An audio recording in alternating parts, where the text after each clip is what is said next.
So we welcome you even more cordially after this difficulty we had here. So we would like to welcome Professor Jill Rathus with us. We're very happy to have you, because we know you very well from books, from literature, from papers, from articles where you share your experience in dialectical behavioral therapy, specifically with young people, with specifically with those who are in danger of suicide, from families with domestic violence.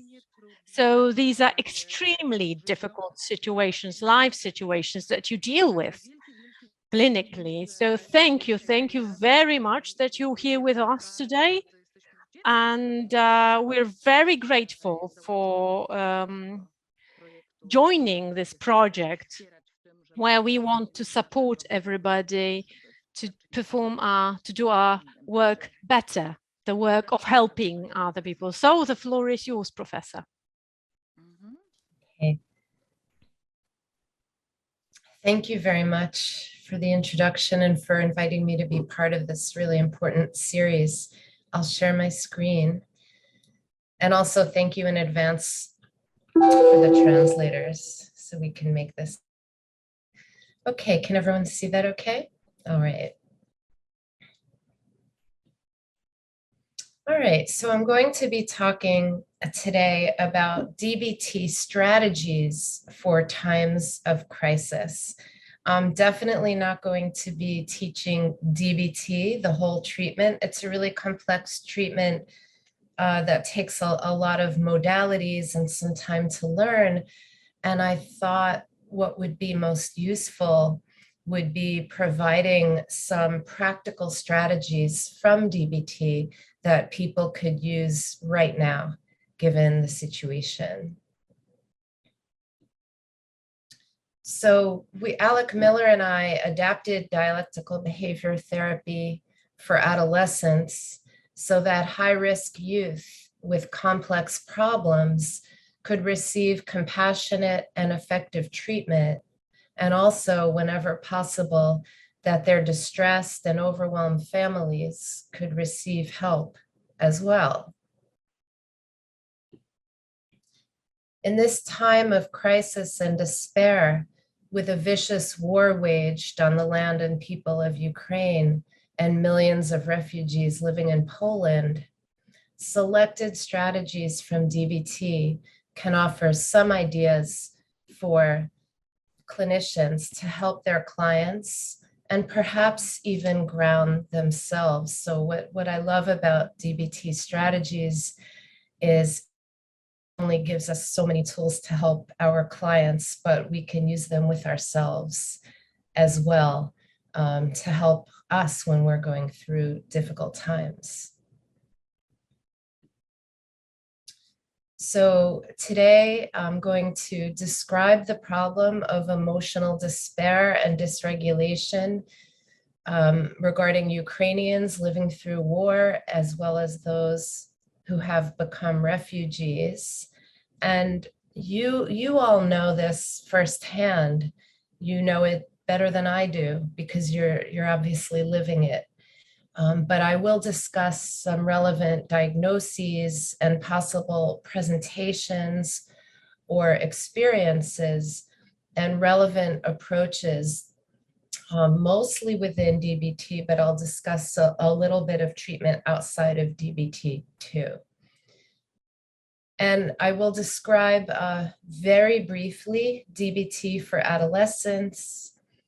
And then I will spend actually the bulk of the time teaching selected strategies, concepts, and skills from DBT to aid clinicians working with Ukrainians in distress in Ukraine and Poland.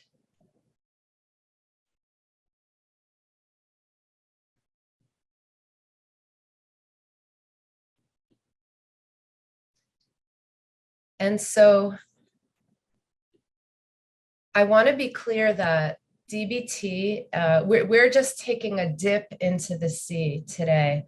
DBT is a comprehensive treatment with multiple modes and strategies. for people with chronic emotion dysregulation and impulsive behaviors that often include self-harm. Today, I will take you only for a dip into that ocean. There is still a vast treatment to learn with intensive training and more, and I know many of you are doing it and doing full DBT, but we'll just be taking a dip into it today, because some concepts from DBT might be helpful to you and your patients in these times of crisis.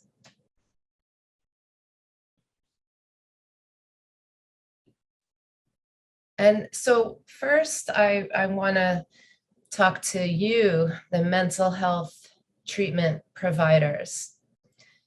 I think we learn at times like this what it means to be in a helping profession, that even when we ourselves might be living through a crisis or feel completely overwhelmed, completely lost, even like the world is turning upside down, we are called upon to serve others. We mature very quickly as clinicians in such times of crisis. We really learn what it means to put aside our own confusion or fear or suffering to support others. And doing work, being a clinician for others can be helpful in that it takes not only to them, but it takes us outside of ourselves. But at the same time, it challenges us and it invites us to find all of our strength and become available for others in need.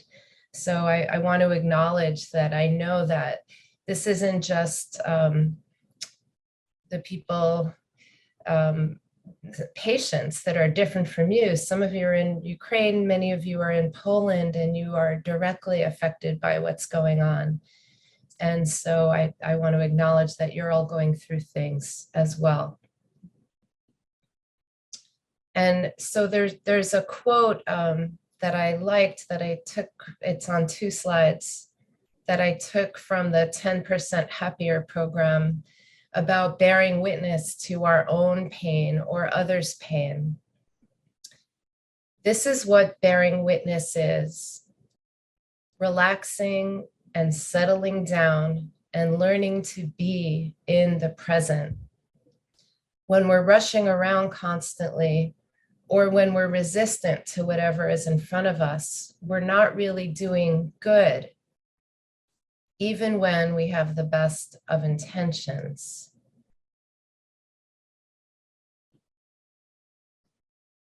So much of doing good is about learning how to relax in the face of whatever is in front of us. Each of us does this in our own way.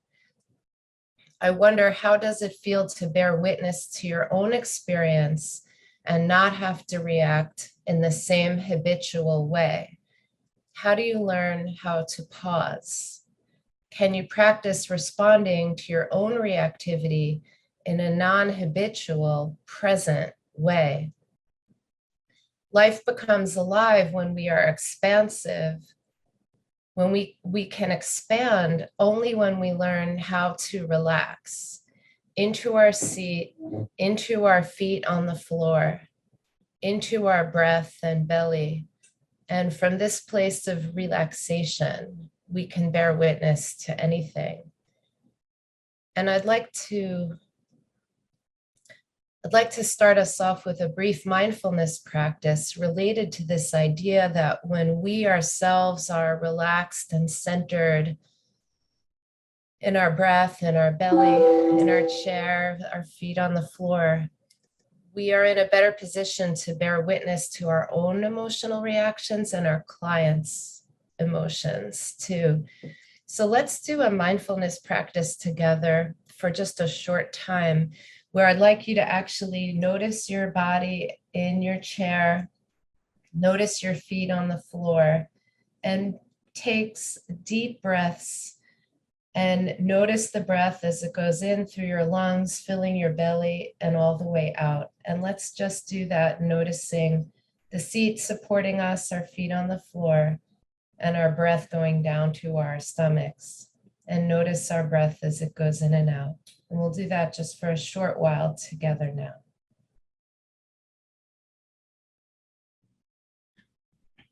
Okay, we can bring our attention back. Marsha Linehan used to say that the best way to prepare for your next meeting with a client right before you see the client is not to read your notes from last week, not to look up from the manual you're using and what comes next in the manual, but actually to center ourselves with mindfulness, bringing ourselves to the present. So we're alert, awake, aware, and ready for anything with our clients.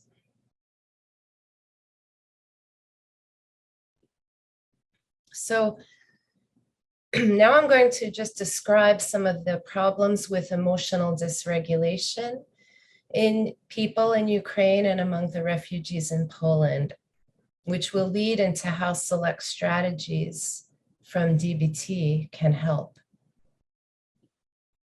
So I want to note that I'll talk about adolescents and young adults first, although this talk will apply to everybody. But today's distressed youth, even before the pandemic, globally, there were increases in depression, anxiety, stress, PTSD, substance abuse, and self-harm. And then when the COVID-19 pandemic hit and we had more isolation, school closures, uncertainty, deaths, and the grief associated with the pandemic. These are some of the background factors before this war started.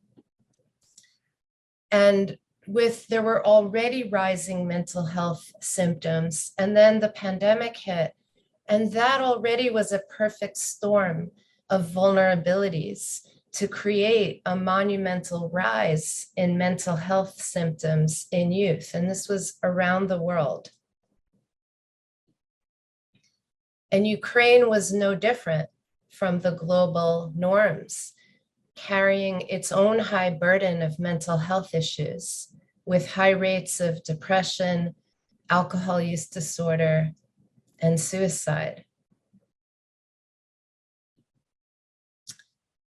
And then the war began, and everything, all of the unthinkable, unspeakable effects of war, and not only the death and destruction and fear, but the mass migrations of refugees seeking safety in the region.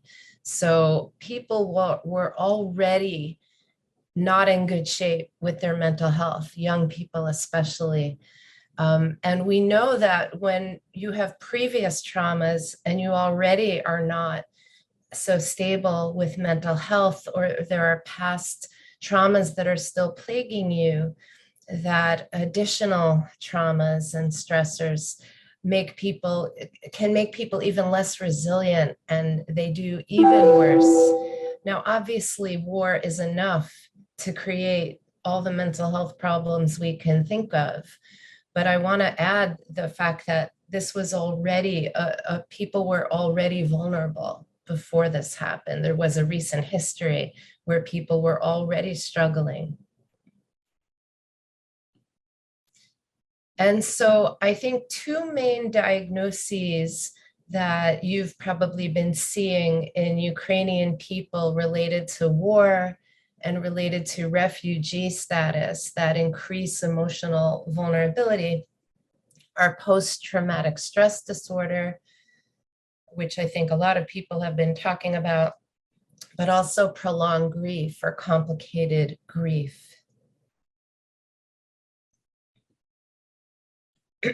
And so you all know this well, with post-traumatic stress disorder, You have many symptoms, but right now it may not be long enough for some people to have post-traumatic stress disorder. They may be suffering from acute stress disorder. The stressors and some of the worst traumas are either recent or ongoing. They're actually also living with chronic stress. So there can be not only PTSD, but complex PTSD when we're continually living with ongoing stress. Or maybe people who escape to safety have acute stress disorder, perhaps 1 month or a couple of months following a trauma. That can include dissociative symptoms, and people with acute stress disorder tend to develop PTSD. So it's a good predictor of PTSD. And we know the symptoms include fear, anxious arousal, hypervigilance, re-experiencing, intrusive thoughts, and avoidance of all cues related to the threats or the traumas. And you've also, of course, seen this, I'm sure. And you might see people grieving in distress because of grieving and mourning so much, which might eventually turn into prolonged grief disorder or complicated grief disorder. So initially we see people with distress, grieving, and mourning. When it becomes prolonged grief when it lasts beyond 12 months, but we're not there yet in terms of the war. We see ongoing intense yearning and deep sorrow. We see a preoccupation with loss, whether it's a person or multiple people, their home or their whole life as they formerly lived it, or maybe their town or their city. And rumination about the circumstances of death or loss. And I think we're really likely to see that in circumstances of war. We see functional impairment, impairment in daily living, in relationships, in the self, including detachment, identity confusion, a sense of meaninglessness. We see negative global beliefs about the self, the world, others, and the future. We see a misinterpretation of one's own grief reaction, a normal grief reaction, where people may think I'm flawed or I'm weak or I'm crazy. And we see, again, extreme avoidance of cues that remind people of the loss, avoidance of reminders of the loss. And these two things together, acute stress disorder and grief, greatly increase people's emotional vulnerability. And so even though these may be people who were not suicidal or self-harming or had borderline personality features, they can still, with the emotional vulnerability and intensity, benefit from some DBT strategies. And in case people are interested in screening tools just to see what your clients are experiencing or to see what all the symptoms are, there's the, for post-traumatic stress disorder, there's the PTSD checklist, which is a 20-item screening tool. And for prolonged grief, there's the inventory of complicated grief, which is a 19-item screening measure that might be useful if translated, or maybe they already are translated. And so when we see post-traumatic stress disorder, and again, we're not often there yet. We might be living in chronic stress or in acute stress. But the evidence-based treatments, and I know you know this, and I know you've had webinars already on this, for PTSD, the evidence-based treatments are prolonged exposure or cognitive processing therapy. But again, those might come a little bit later. And then for prolonged or complicated grief, there is a complicated grief treatment that has good data. And that includes psychoeducation about grief and how avoidance of reminders maintains it, imaginal exposure to avoided memories, in vivo exposures to the avoided cues. And it involves reestablishing daily routines, maintaining a sense of connection to that which was lost, whether it's people or a place or their whole life as they know it, and working to accept the loss, the finality of the loss. And in this case, with death, of course, the loss is final, but there's potential finality to the loss. I think refugees are in a very difficult place with ambiguous loss. They're not sure what's left back at home. They're not sure if they'll go back. They're not always sure if life could ever be what it was, but maybe there's hope or confusion or a lack of knowledge about it.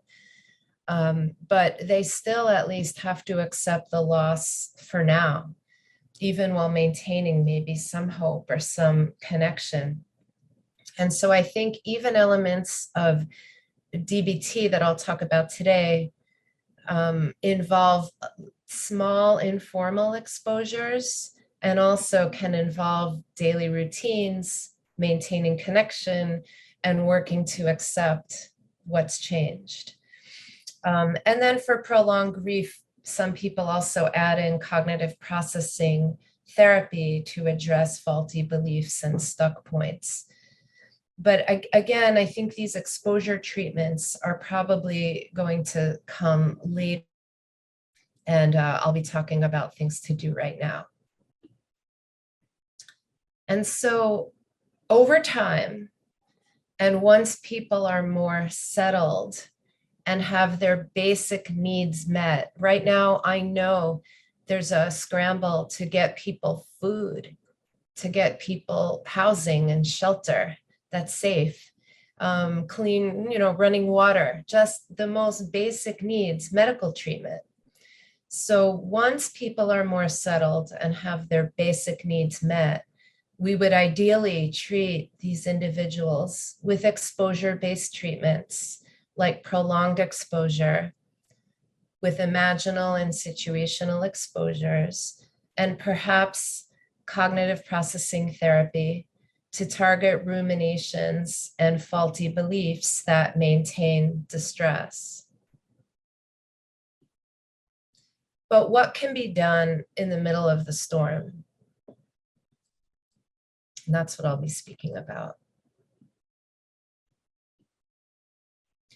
So very briefly, I want to describe DBT for adolescents and the components for caregivers, and just mention the outcome research. This is very brief. Again, I want to remind us that DBT is a comprehensive treatment with multiple modes and strategies. Today, I'm only taking you for a dip into that ocean. There's a vast treatment to learn. And there are some brief concepts from DBT that might be helpful in times of crisis for teens, but also for adults and also for families.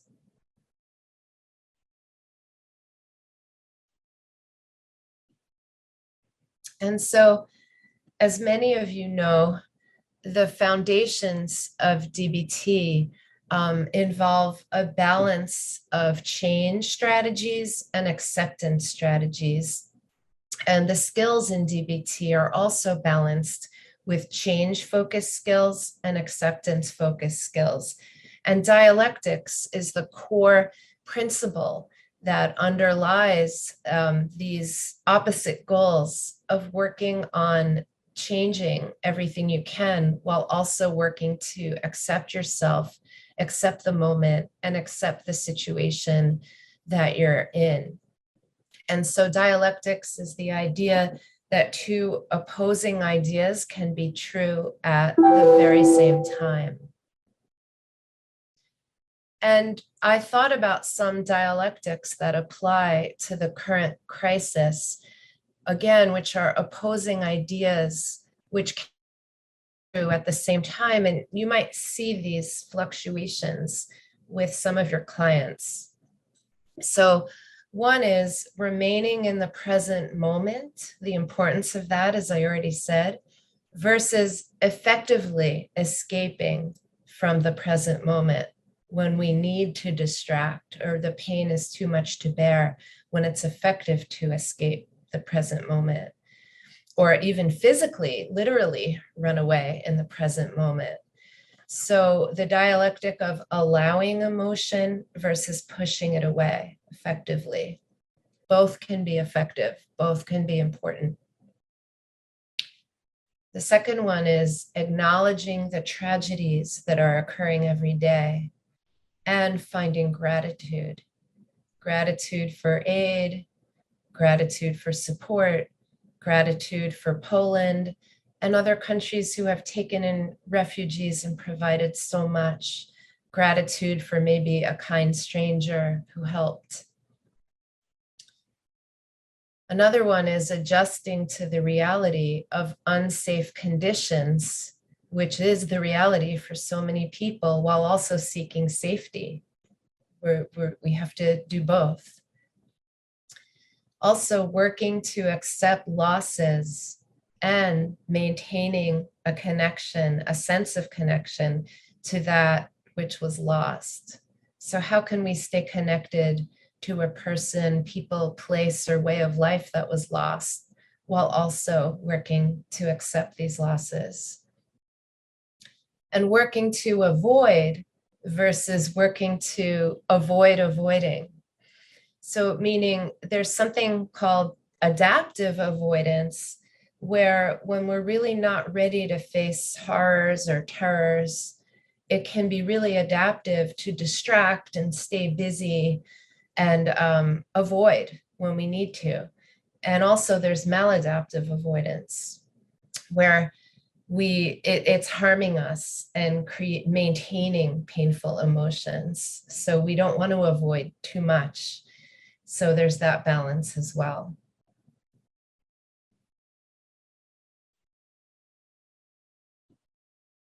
So DBT at its core has a biosocial theory. And the biosocial theory is how it talks about how clients develop chronic emotion dysregulation. And so it speaks to an emotional vulnerability that people have, usually biologically based, along with an inability to modulate their emotions. And that this emotional intensity transacts over time with an invalidating environment. And that intense emotions can make an environment more invalidating, where the environment tries to calm the person down.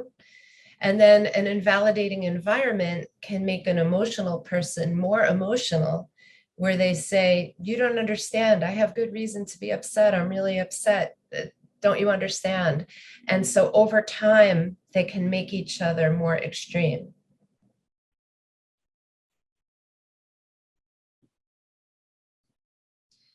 And emotional vulnerability consists of high sensitivity, high reactivity. So not only are people very sensitive to emotional triggers and cues, but they have extreme reactions. And then they have a slow return to baseline, or they stay upset for a really long time. And they also don't have the ability to reduce or regulate their emotions or control their emotional experience. And so we know that the trauma and loss that people are going through now can, of course, increase emotional vulnerability in just about anyone. And they may not have the capacity to regulate their emotions given the intensity of what's going on. They may not have been born this way, but living through war conditions can make anybody more sensitive, more reactive, and staying upset for a long time. So the biosocial theory addresses the transaction between this vulnerability and the environment. And invalidating environments, especially for youth, can include home, school, peers, social media, culture, and more. And in this case, the environment of war being waged on your country and everything that that means. It's not really supporting your expression of emotions. But we know that some adverse effects of environmental stressors are decreased when we have supportive home environments and good communication. So we can still actually mitigate some environmental stressors when we can make families more supportive with good communication and give our kids and young adults and even adults some tools to make them more resilient. So emotional vulnerability can be due to genetics or temperament, but we know it can also occur through traumatic life events. Trauma changes our biological reactivity, and it changes our beliefs about safety, the world, others, the future, and ourselves. And bereavement, displaced people and refugees from war are likely experiencing bereavement, and that can also, of course, contribute to this emotion vulnerability.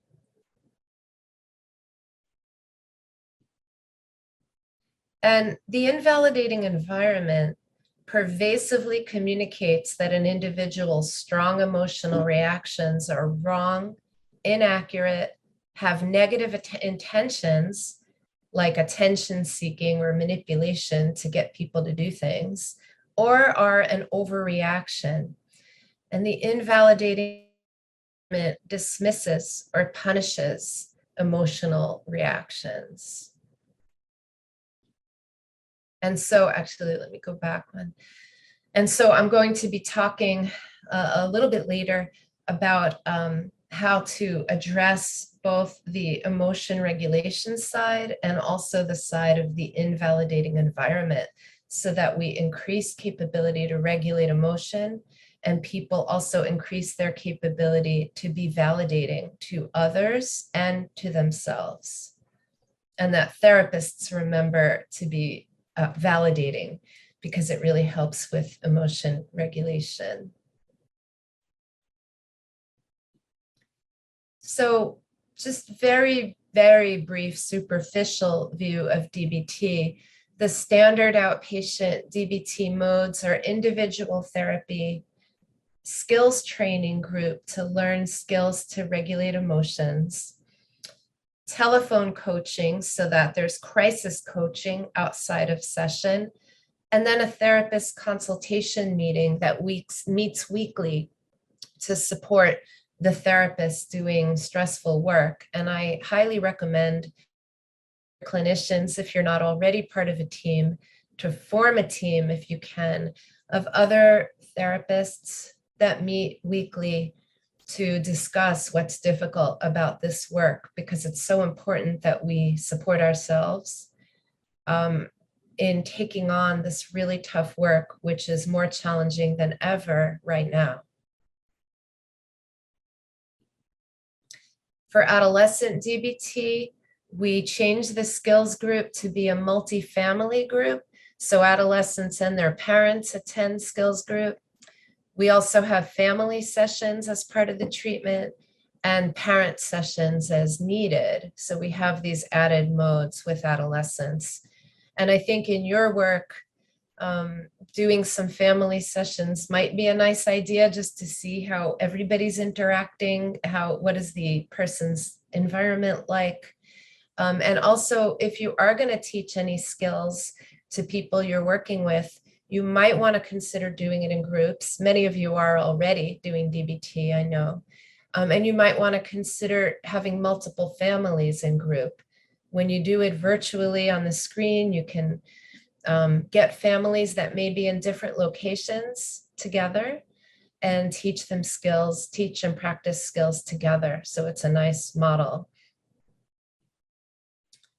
And the DBT skills modules are mindfulness, distress tolerance skills, interpersonal effectiveness skills, and emotion regulation skills. We added a new module called Walking the Middle Path, which is a family module and really teaches families to be less extreme in their thinking and acting, how to take one another's perspective and better communicate within the family. So these are the general modules. And today I'm just going to be talking about, I'll highlight just a handful of skills from these modules, and I'll go in depth on a few.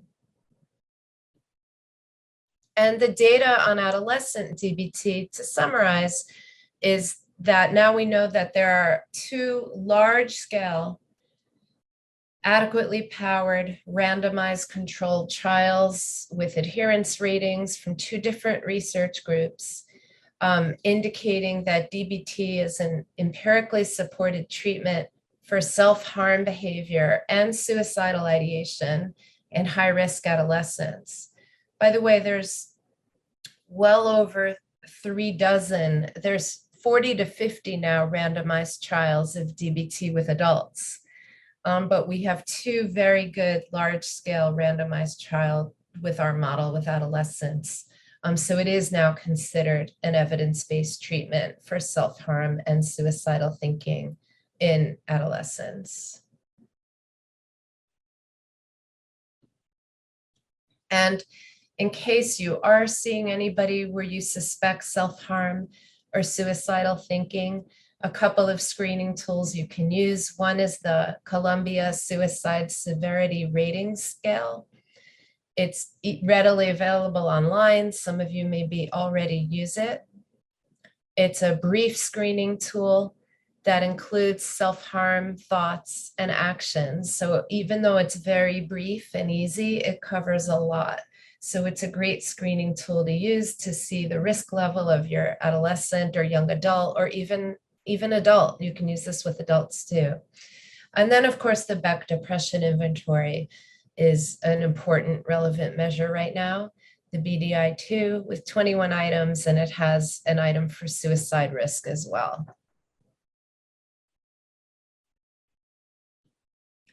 So I'm going to now go into selected concepts and skills from DBT. And again, even though I specialize in adolescents, everything I'm going to talk about applies to adults as well, and families can use these skills as well. So no matter who you're seeing, you can apply these ideas.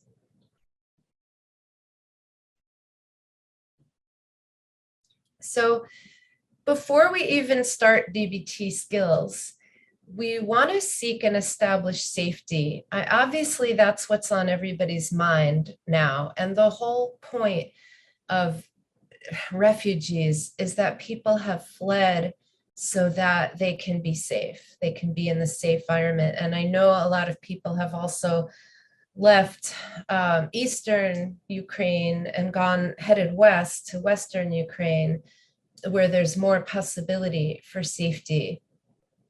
The idea is it's really hard to build a house in a hurricane. So we can't lay a foundation of emotion regulation when somebody is living through a crisis and unsafe every moment. So whether it's to do trauma treatment or grief treatment or any DBT skills applications, safety is the first priority. And we know seeking safety means safety. Not only can they walk outside and not fear being killed, do they have food? Do they have shelter? Are they protecting their young children and their family? But also in therapy. In therapy, we can establish a sense of safety by, first of all, asking about their actual safe conditions and do they feel safe? Because if they don't, it's going to be hard to learn anything new. But also to establish a safe environment in the therapy with a consistent therapist, a caring therapist, where at least for that period of therapy, any work you're doing on any regular basis can feel like a safe time of day, a safe place for them to talk about what's going on. So everybody you're seeing is living with chronic trauma. And when they have emotion dysregulation, people have dysregulated cognitive processing, meaning they can't think straight. Their thoughts are racing. They're in fight or flight mode very often, and they can't think and they can't learn new things. We know when we're in fight or flight mode, we're in survival mode, and that's not the time we're thoughtfully learning new ideas in therapy. So we have to first, of course, try to get basic needs met: food, shelter, medical attention. And also, people are still watching the atrocities unfold. Everybody knows this is still going on. Even if people left a town and are in a safe place, they're seeing and hearing about what's still going on. So they're constantly getting triggered, knowing this is ongoing. So how can therapy help? The first thing is just getting some type of safety established as the top priority. And I want to mention a couple of strategies from prolonged exposure and prolonged grief treatment that can be applied right away that will prevent some later complicated bereavement, complicated grief, and also PTSD. There are some small things that we can do right away that can help. So first, some psychoeducation about grief and how avoiding reminders actually maintains it. And so we want to teach adaptive avoidance, where again, when it's too overwhelming, can we distract? Can we focus on something else?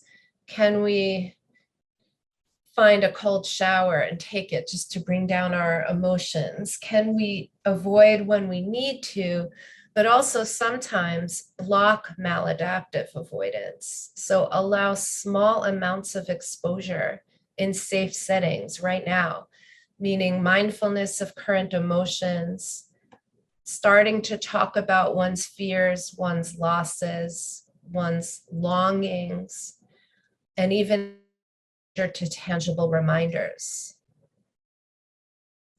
And reestablishing daily routines and working to help people maintain the sense of connection to what they lost and helping them work to accept what they lost. I think the main thing is when you see avoidance happening, avoidance is going to lead to PTSD and complicated grief. And so starting to take steps to help people not avoid.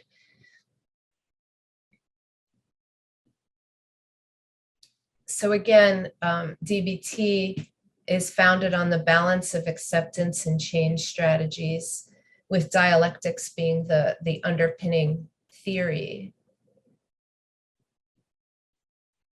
And so these books are books that are available. There's Marsha Linehan's textbook on DBT, the red and black one. There's Marsha Linehan's skills manual for adults. And then there's Alec Miller and I have our adolescent skills manual and our adolescent textbook. That's the dark one, DBT with Suicidal Adolescents. And I'm happy to add that Melanie Harned has now published her book, Treating Trauma in Dialectical Behavior Therapy. And it's the DBT Prolonged Exposure Protocol. So I just want to let people know about this. It was just published in April. It came out, and if you're not aware of this, this is a great book to have for the future and ideally translated.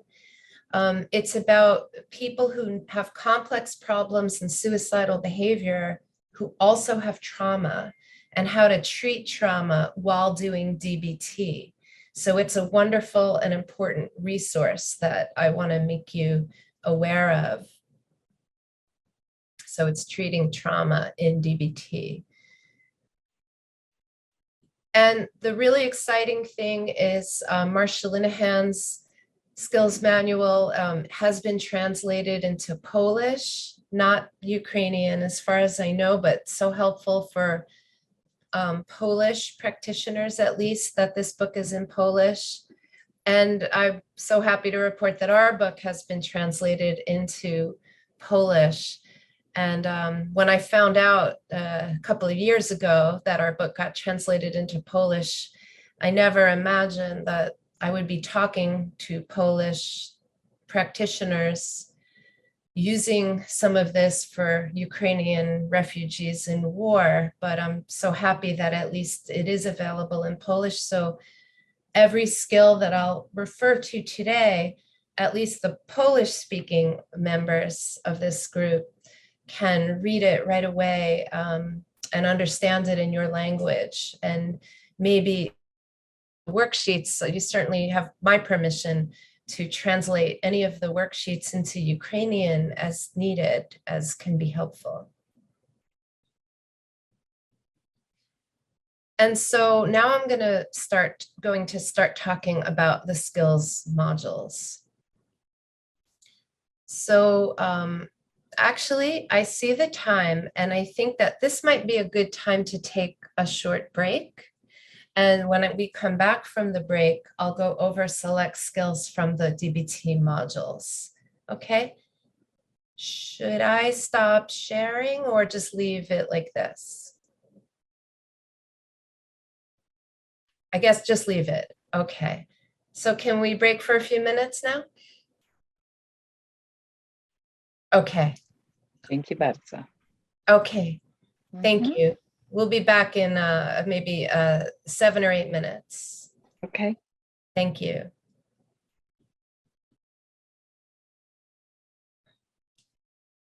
All right. So I'm first going to discuss very briefly some ideas from the mindfulness skills in DBT. So mindfulness is the core skill in DBT because there's an idea that we first need mindfulness to be able to choose and engage effectively in other skillful behaviors. We have to know how we feel. We have to pause our experience and not react impulsively and just focus on the present moment. And then we can make better decisions and think about skillful responses. So mindfulness is paying attention in a particular way, on purpose, in the present moment, without judgment.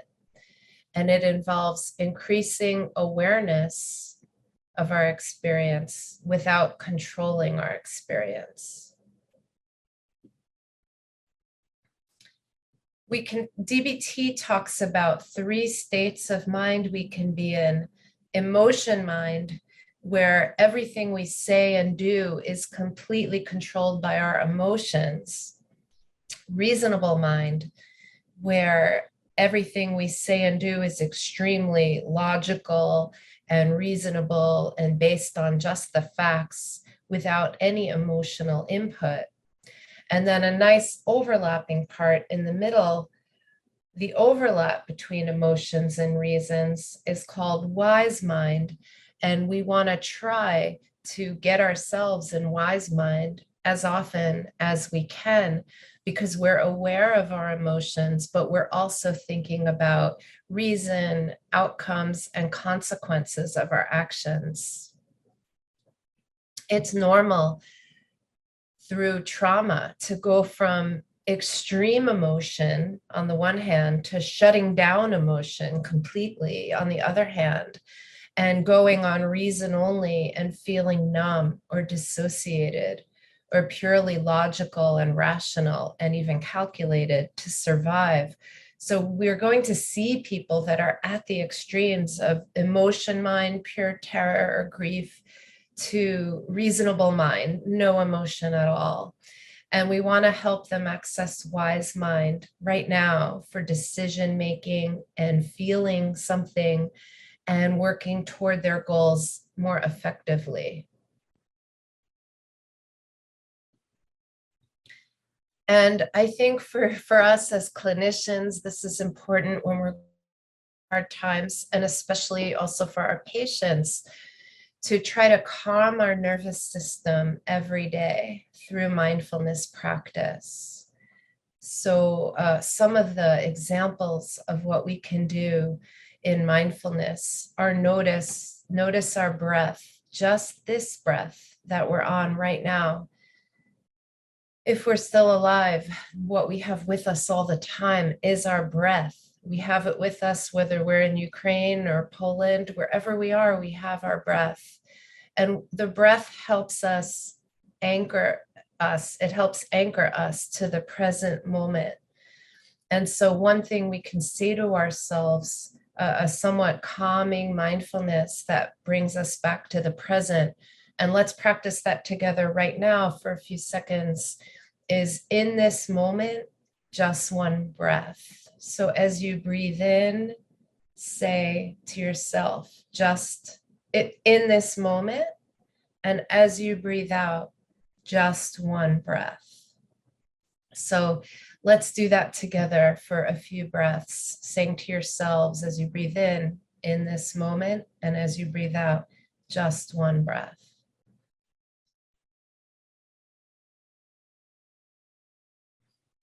Okay.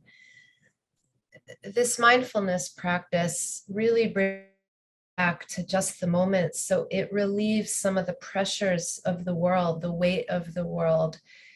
There's nothing for us to do in this moment except breathe and be just with this one breath.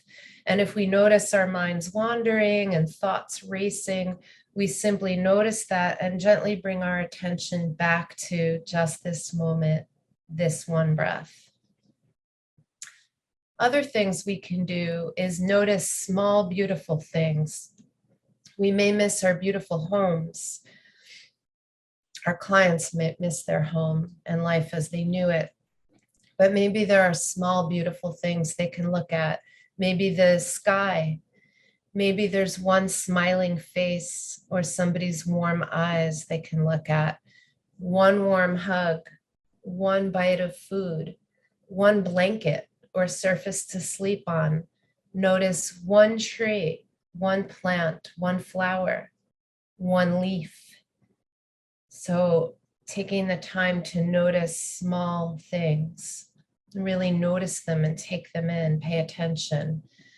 And then we can do mindfulness of current emotions, which are informal exposures where in small ways, in the safety of the therapist's office, we can sit with and notice our current emotions and allow them. Some clients will be afraid to do this because they'll be afraid of falling into despair, that they may be pushing away and they feel they can't get out of it. But in small ways, at least, to start to notice current emotions is going to be helpful in blocking avoidance for clients and starting to label emotions and to notice them, which is the first most basic ingredient in emotion. Let's all do that together now, just for a moment. Let's practice mindfulness of our current emotions, where I just want you to notice any current emotions that you're feeling. Maybe you feel body sensations, maybe it's thoughts or images or urges. Notice how you know you feel emotions. Let's just stop a minute, pause, look inward, and be mindful of our current emotions. Let's do that now for a few seconds.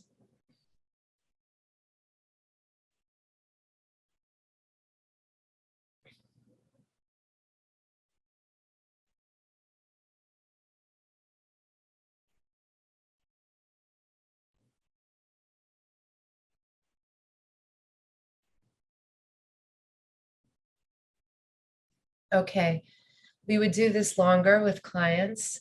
Many of us are running around all day and we actually have no idea what we're feeling until we stop and pay attention and allow those emotions. We can also do mindfulness of thoughts. We can notice and watch what thoughts come into our mind and practice noticing thoughts one after the other, the other. We so often react to our thoughts and live as though our thoughts are absolutely true.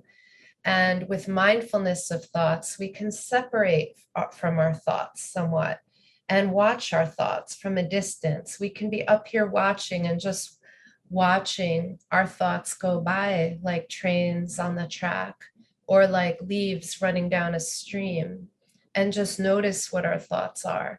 We don't have to act based on our thought. We don't have to get caught up in our thought or even believe that our thought is necessarily true. It's just a thought passing through, like clouds passing in the sky, just an experience we're having.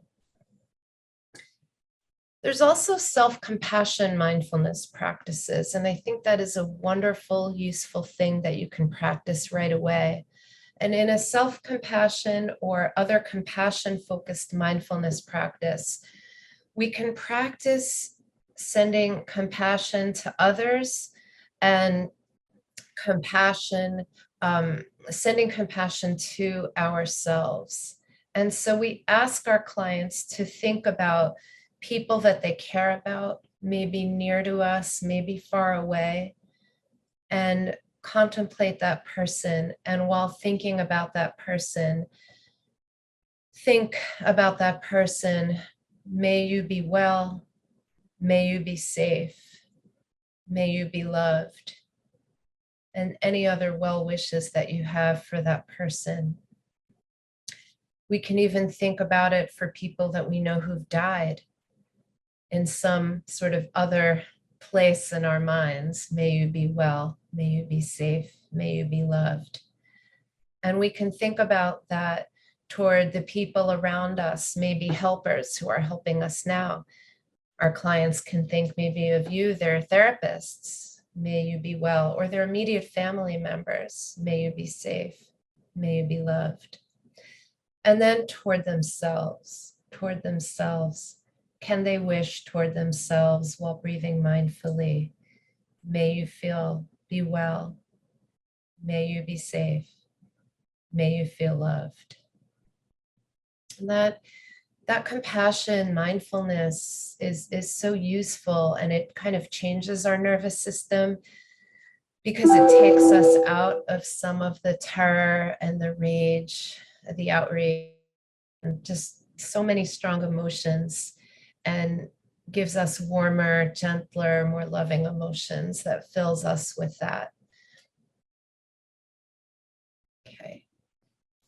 I want to now mention some interpersonal effectiveness skills and a couple of key things we might take from that. So in interpersonal effectiveness skills, there's some main skills that we teach, although there's a lot of skills in the module. There's about 10 skills in the module.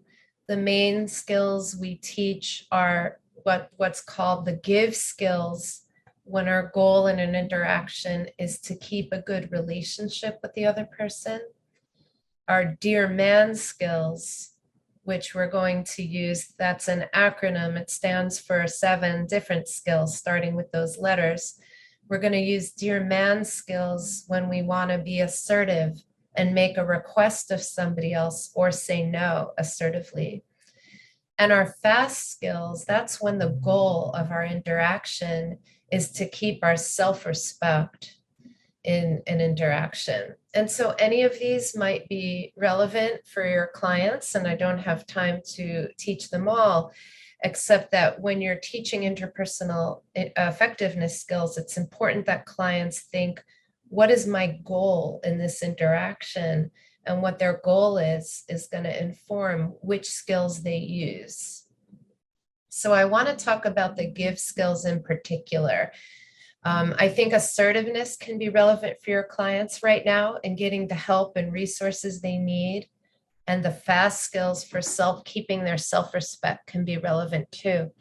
But most immediately, I think teaching our clients give for use with their family and the people around them that are in their current communities are so important for keeping good relationships with everybody, because that's going to increase their resilience. It's going to increase their social support if they keep good relationships in these times of high stress.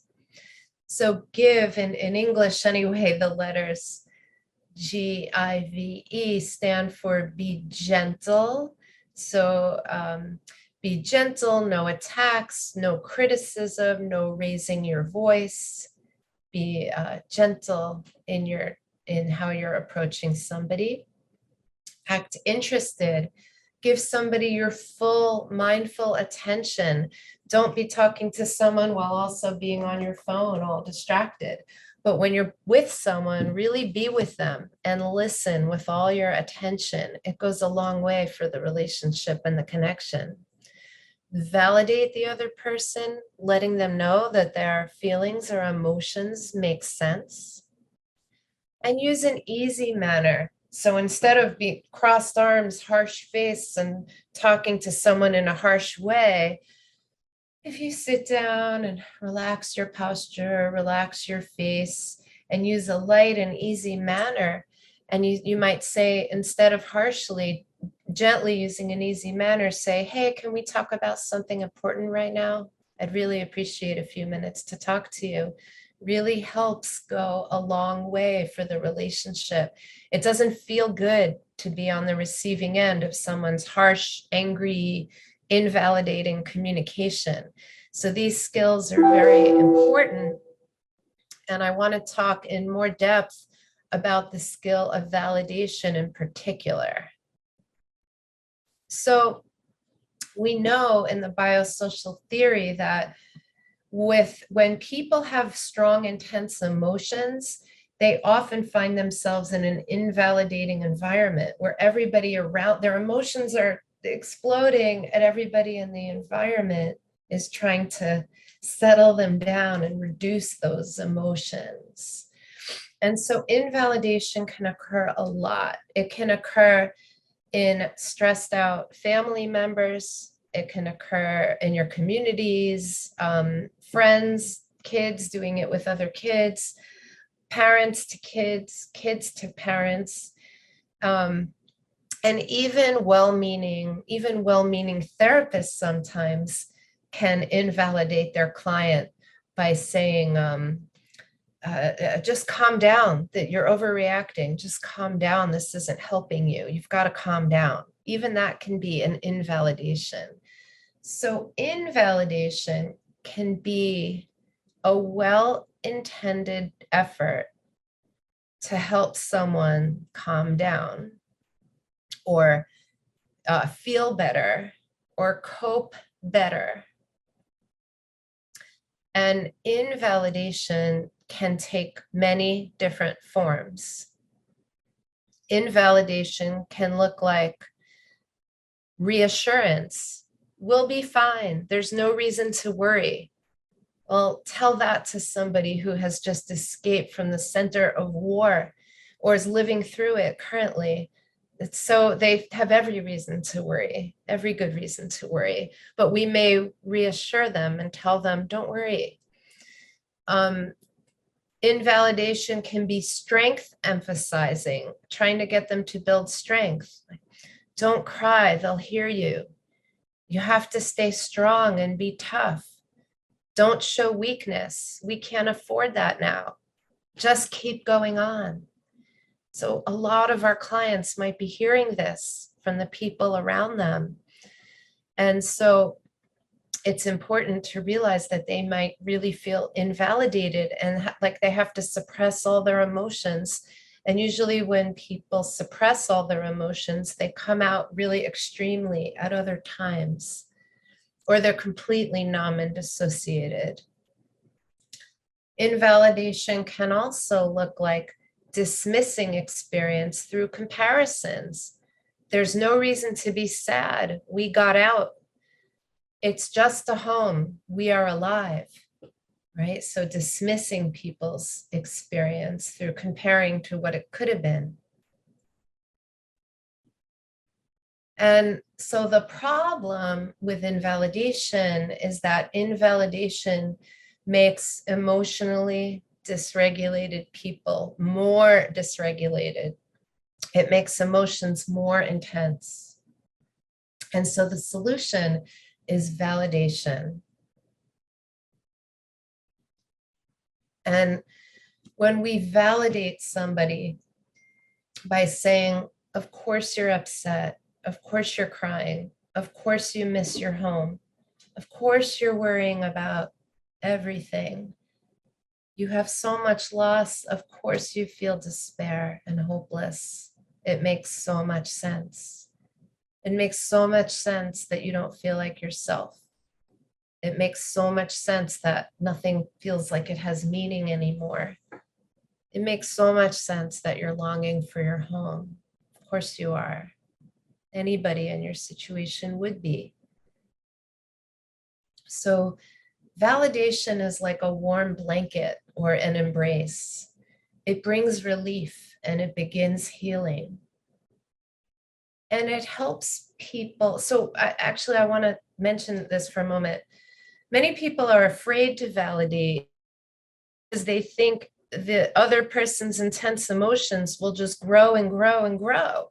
And they want to settle them down and calm them down. But that's not what validation does. Validation does bring relief and begin healing.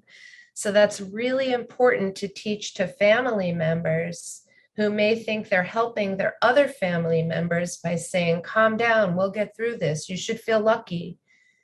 And acknowledge and allow the intense, painful emotions. It does begin healing, and it in itself brings relief and helps regulate a person's emotions. Validation also helps with self-validation. It reduces confusion.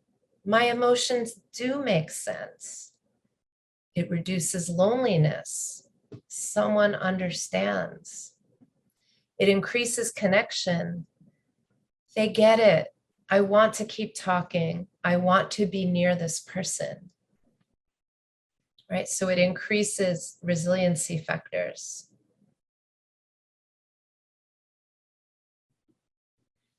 And validation and self-validation, you as clinicians want to be validating your clients. We want to teach caregivers to validate their younger clients, their children and family members, even spouse to spouse, partner to partner. We want everybody to be more validating and teach clients self-validation. My own reactions make sense. Of course I'm scared. Of course I'm sad. It makes total sense. And now I want to mention some distress tolerance skills. There's so many of these, and so I'll only be highlighting a couple of crisis survival skills and reality acceptance skills. So remember I talked about the dialectic between not avoiding emotions and adaptive avoidance, where it's actually useful sometimes to avoid when we have a lot of pain, but we have to get through the moment. Maybe we have to take care of a child. Maybe we have to go to work. Maybe we have to go out and get food. And so we have to function. So there is adaptive avoidance, and the distract skill helps us distract when we're in a crisis to get through effectively.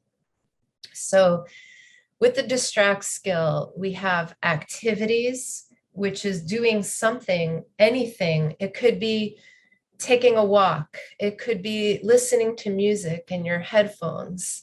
It could be playing a board game. Any activity that distracts your mind. It could be comparisons, and when you do your own comparisons, it could be helpful. Well, at least I got out with my family and we're here together and we have a place to stay. It could have been so much worse. So sometimes it's not, comparisons aren't helpful when other people say that to you. It could be invalidating. But if we say it to ourselves, sometimes some people find that helpful. Contributing. When we contribute, when we give to others, it takes us outside of our own despair and helps us. It not only helps another person, but it helps our own mood. So can we offer a young child some comfort, or offer somebody a hug, offer somebody a validation, give somebody some food, share food with somebody? What can we do to contribute and focus on making life better for other people to distract us from our pain? Emotions, do anything that creates other emotions. Maybe people have access to little videos on their phone and they can watch a video that makes them smile. You know, anything that creates different emotions temporarily can help. Then there's pushing away. How do we push away thoughts and images that we want to when it's adaptive to do so? We might write down in a journal and then close the book and say, okay, they're out of my mind. A lot of people like to write their worries and troubles down before sleep at night, feeling like they got them out of their mind and into a book. They'll still be there, but I can now sleep more peacefully. You imagine putting your troubles up on a shelf and leaving them there till later, till you can deal with them. So any mental ways to push away our pain. Thoughts, replacing our thoughts. Very often we can distract by replacing our thoughts by reading a book, reading poetry, reading song lyrics, listening to songs, doing puzzles, doing simple puzzles on our phone, or playing games to replace our thoughts by thinking about other things that take up our mental energy. And then sensations, using intense sensations to distract. So sometimes it's holding ice or chewing on ice.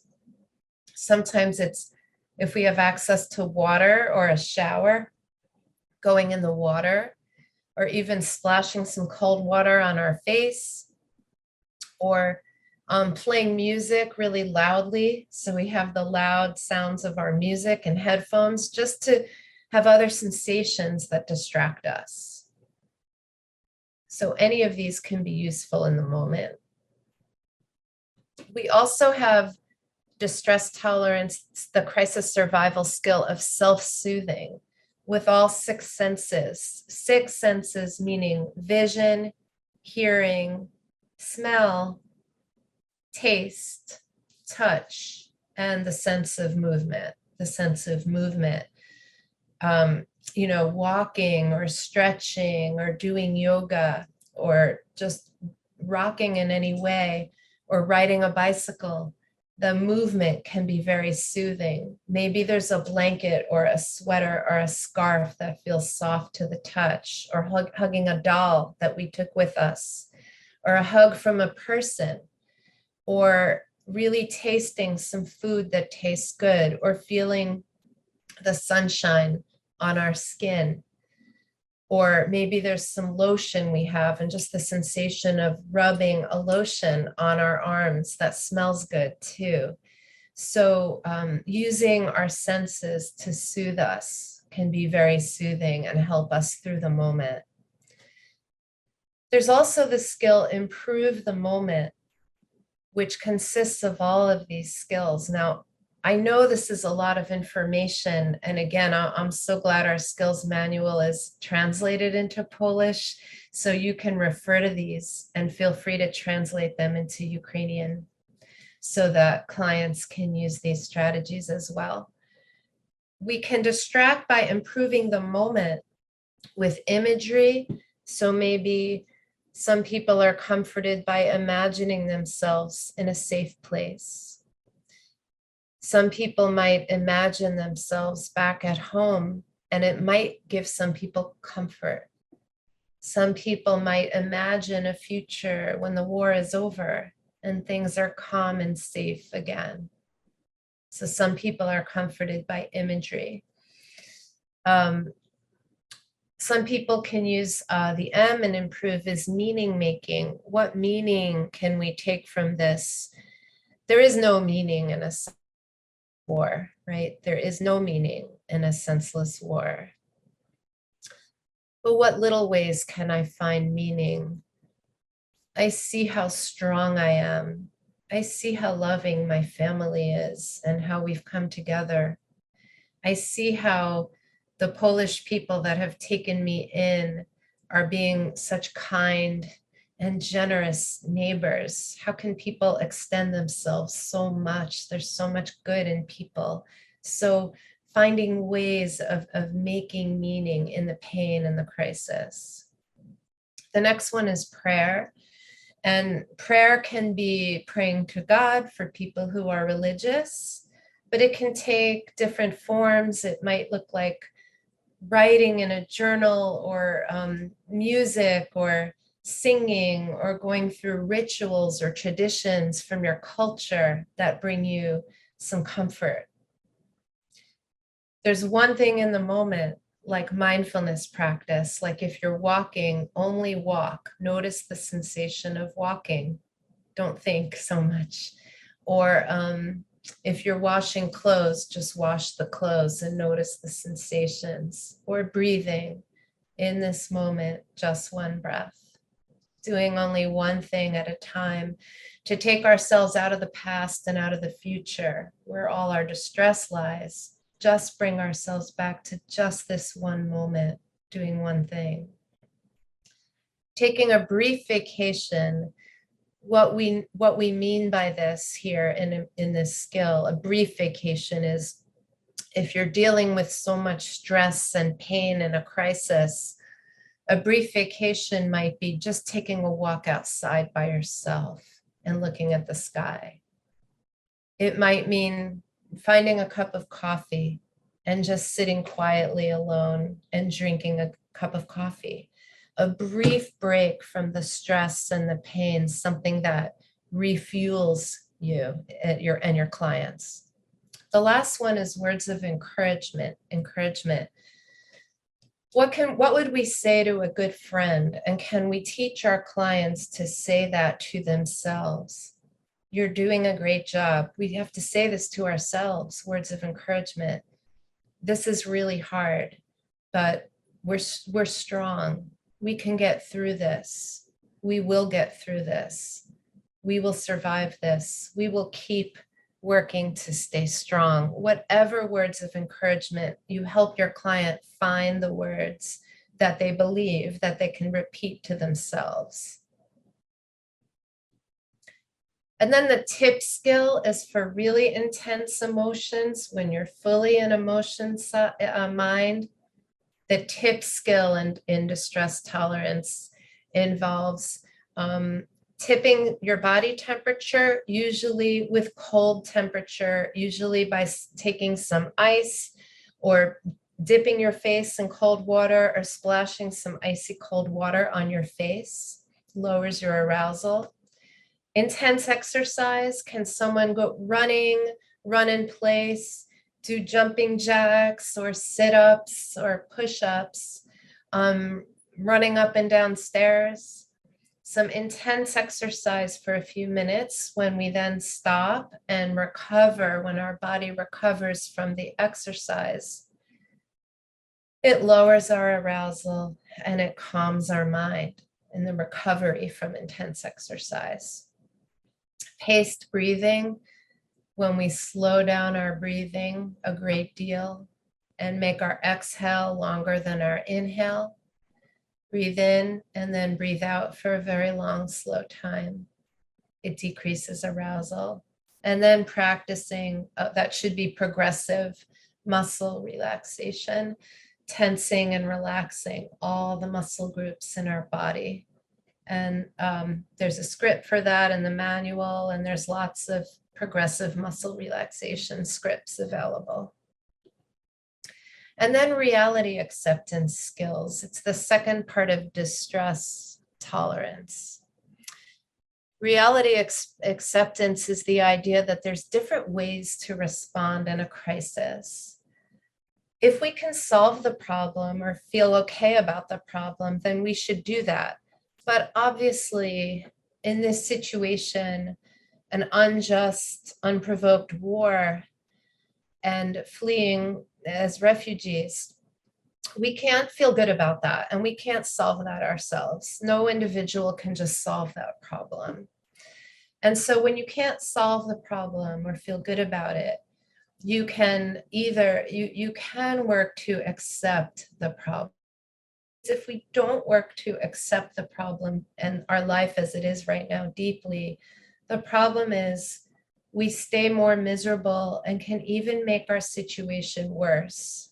So for example, if a refugee family has gotten to a safe place in Poland or Western Ukraine, and they're living in a safe shelter and they have access to food and water, and maybe they're even invited to join things in the community, maybe the kids can even go to school.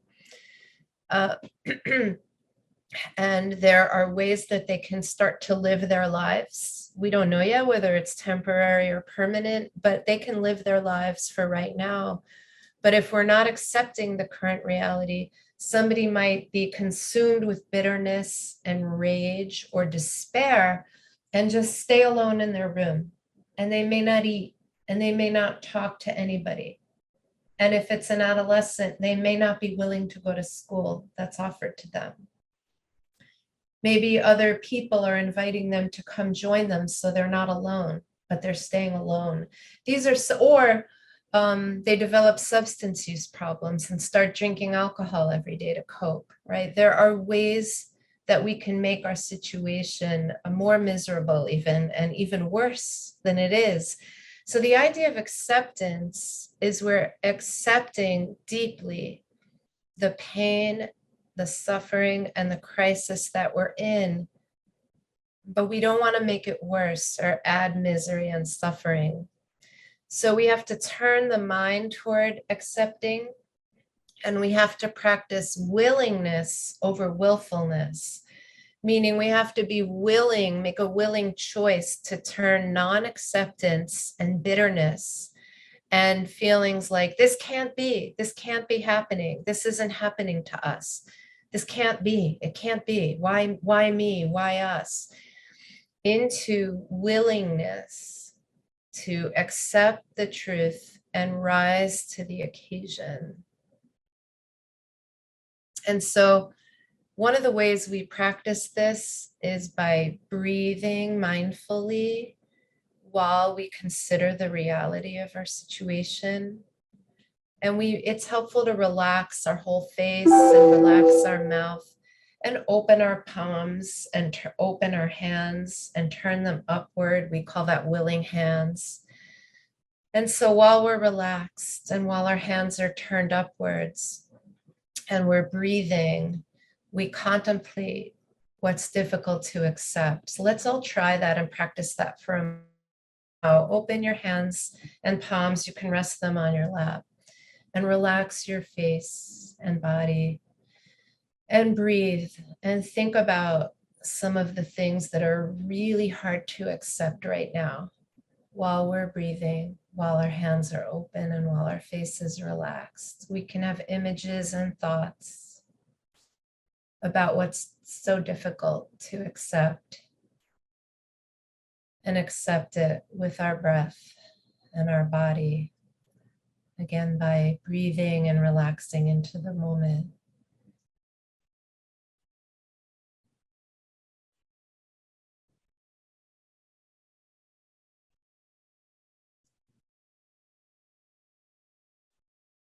It doesn't mean we like the situation, and it doesn't mean we approve of the situation. We're just working to accept reality.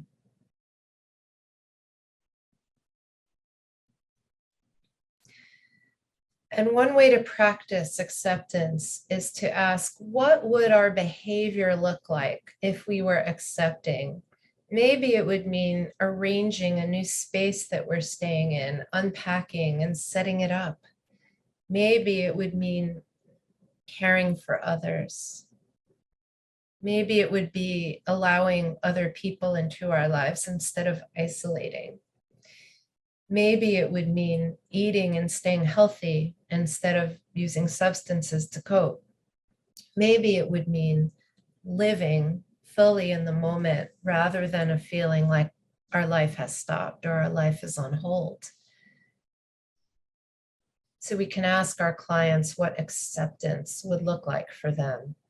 Because non-acceptance, again, non-acceptance doesn't make reality go away. It just increases our suffering and misery.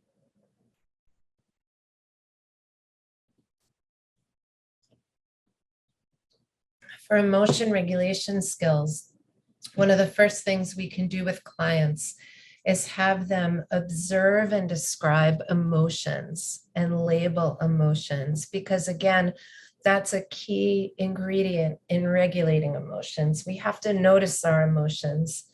Many clients will just say, I'm so upset, or I don't know what I feel, or I'm so angry, or I'm so afraid. But often they have many emotions, and it's worth helping them discover their emotions and validate their emotions.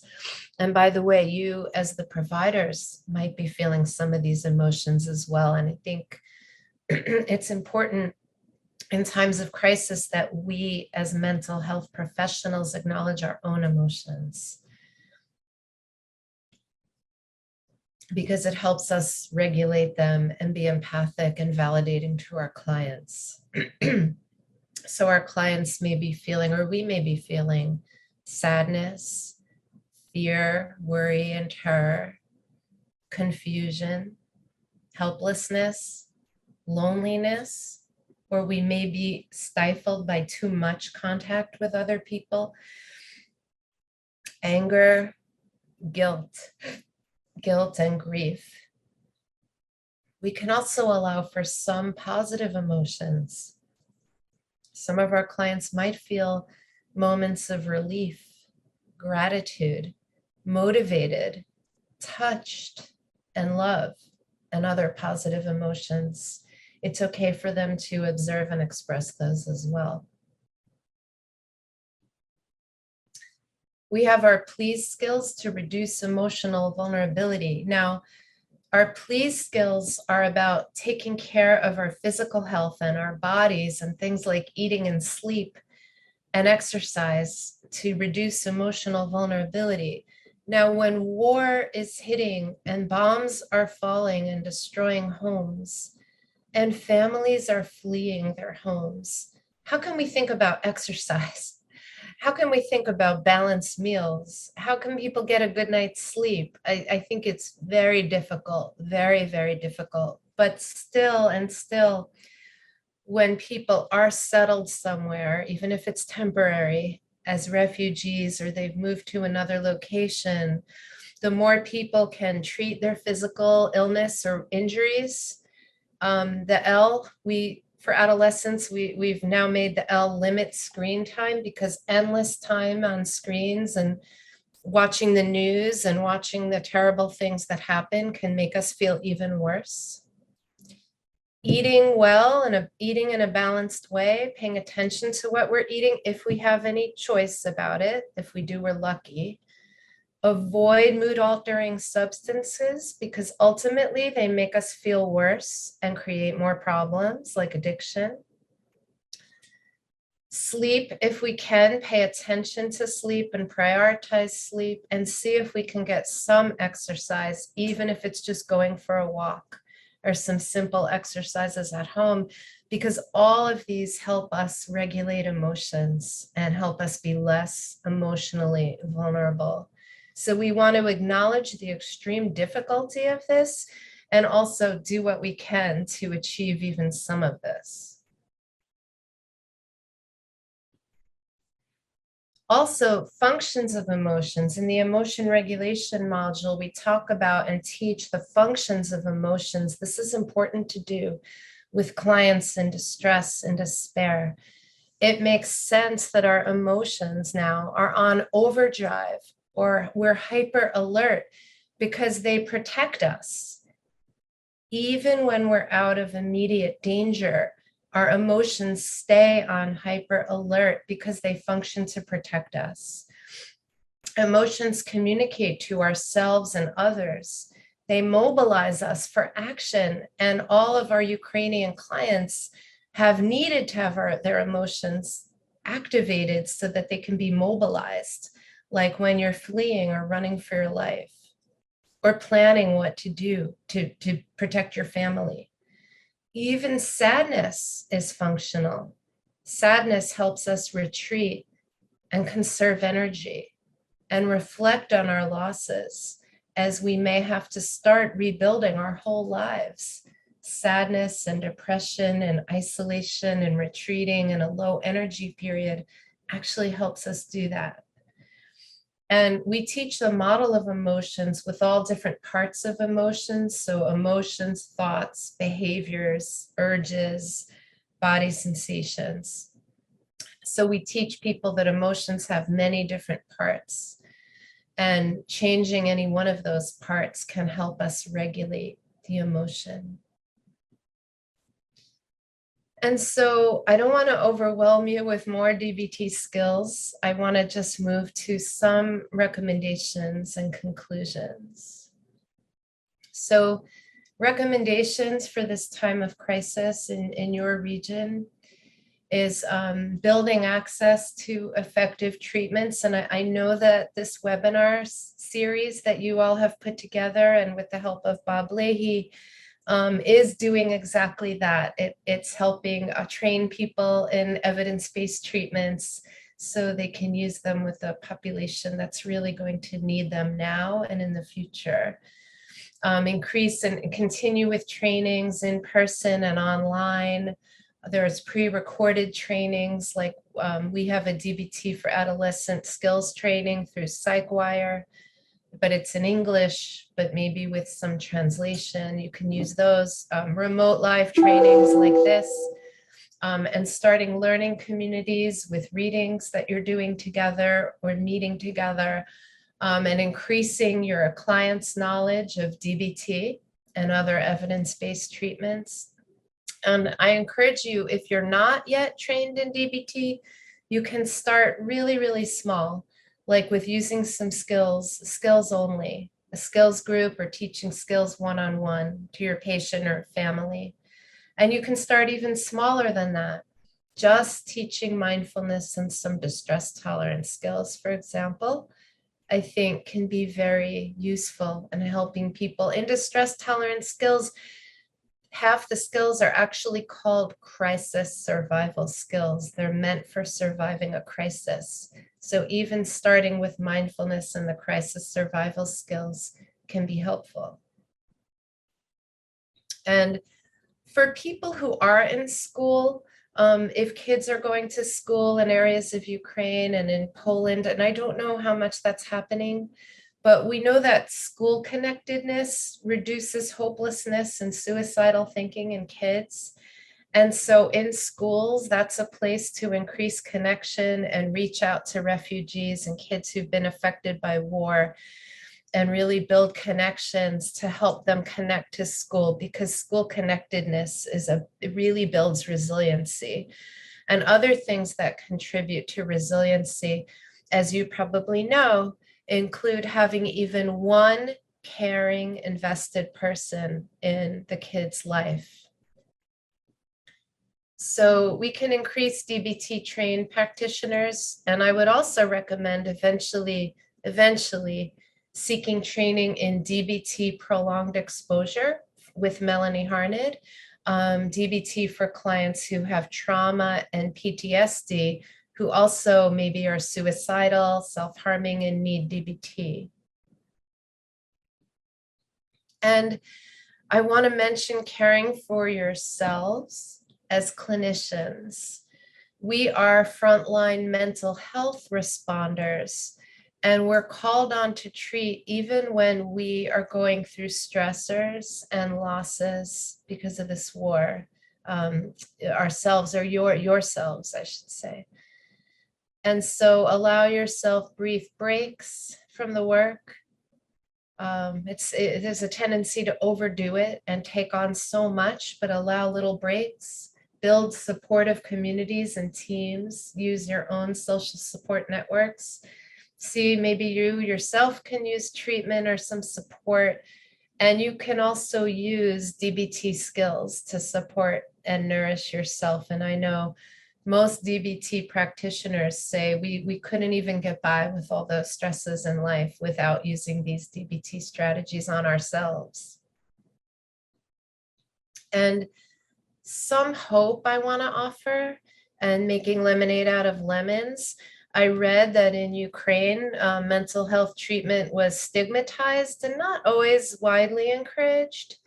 But the prominence of mental illness before the war with COVID and the traumas and grief resulting from this war can result in conversations about one's mental health, loss, grief, and trauma, and self-harm and despair, becoming less stigmatized, more open conversations about it, and being unafraid to seek care.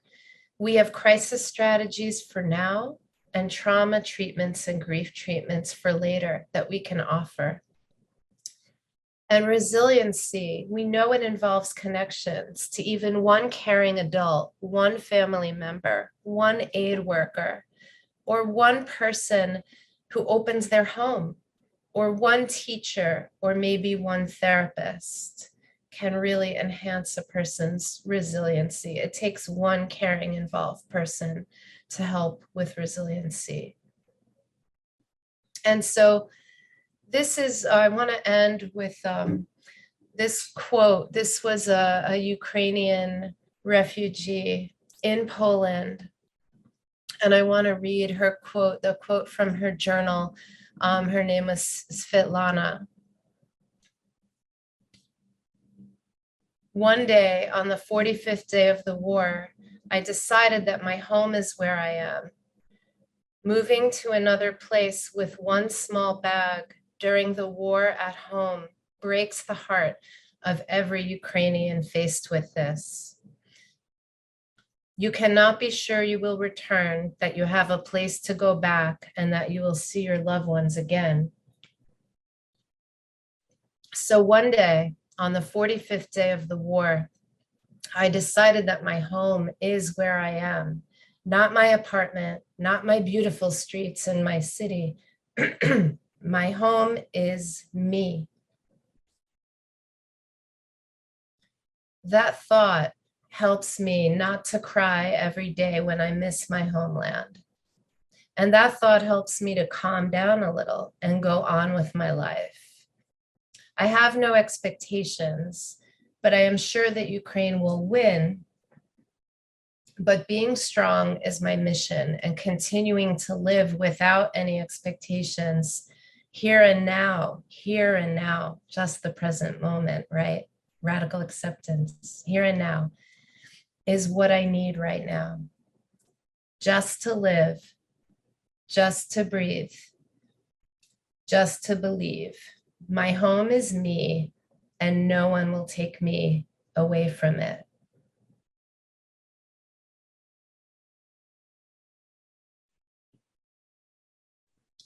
And so I want to thank you for your attention and your time today, and for inviting me, the honor of inviting me to be part of this series.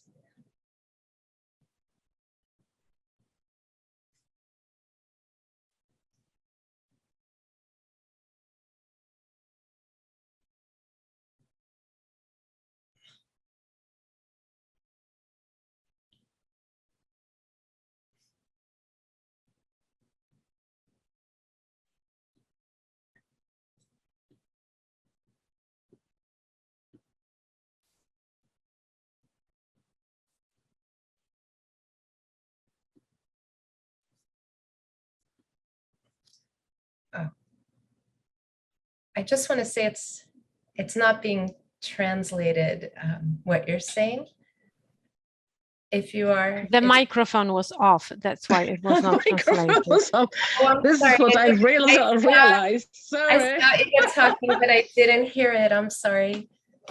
But that was me. But really, I just wanted to say that I'm sorry we have, well, it's the end of this talk, but it was a very moving talk, very moving presentation, very, very important, with lots of very detailed information and really guidance how to help our clients, but also how to apply all of these tools to ourselves. Because yes, we are in a very specific moment when we are also under tremendous stress, and it's not very easy to help other people in situations like this, but you really gave us a lot of hope and a lot of focus on what to do and how to support people in such a trouble. So thank you very much for your presentation today. And Jill, all the best to you as well, because what you're doing, all your work that you're doing with so distressed people, it's so helpful nowadays in many, many countries, in many different situations, but particularly in situations like nowadays in Ukraine. So thank you so much. Very, very helpful presentation. And we hope to have more one day. Thank you, Ida. Thank you for the kind words. And it's so hard to find just the right, just the right tools and the right words when I know what you're all experiencing. So I hope there were some takeaways that will be immediately useful. And thank you for the feedback. And it's such an honor, really, to talk to this group. And I'd be happy to do more at any point. So.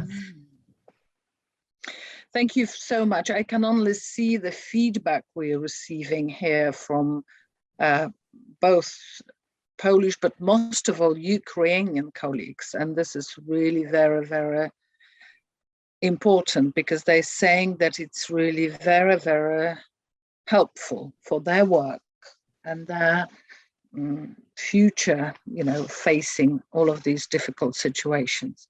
So thanks so much, Jill. Honestly, wonderful, wonderful time with you. And we will keep going. Okay, thank you. So should I leave the presentation now? Yes, thank you so much. Yes, I just want to wish you all the best of luck, and all the best, my best wishes, thinking about all of you. Okay, so all right. Dzięki. Take care and stay well. Dzięki bardzo. Naprawdę bardzo Thank you very much. A very moving presentation. Thank you to the translators as well. I know how hard it must be to do simultaneous translation, so thank you for doing that as well. Okay. Fenomenalne tłumaczenie, naprawdę znowu fenomenalne tłumaczenie, dziewczyny, chłopaki. Tutaj Excellent work, thank you. Okay, take care, bye. Bye-bye. Thank you, Jill. Thanks a lot. See you. Okay, bye.